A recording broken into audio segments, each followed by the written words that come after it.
युती व्हावी अशी जर नेतृत्वाची इच्छा असेल तर भाजपच्या कर्तृत्वान कार्यकर्त्याचा सन्मान झाला तर ही युती व्हावी अशी माझी इच्छा नाही.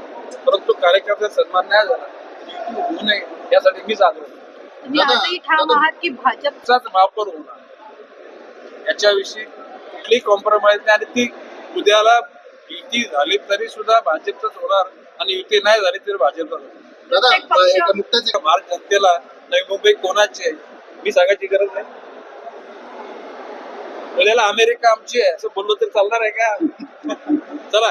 दादा तुम्ही नेहमी भारतात नवी कारण प्रश्न असं की आता निवडणुका लागल्या ना अष्टविनायक यात्रा त्याच्यानंतर फार्म हाऊस सगळीकडे अशा पार्ट्या सुरू होतील आणि गोरगरिबांना त्यावेळेला 2000 5000 देतील परंतु या गरिबांची वाटावर काही बिचारे भले बाबडे त्यांना बरी पडतील परंतु आजवर नवी मुंबई जनतेने हे कधी स्वीकारले. नवी मुंबई जनता जागृत आहे आणि नवी जनता आपलं कर्तव्य पूर्ण करते. सर, अब आदमी को बोलना चाहिए, अब आदमी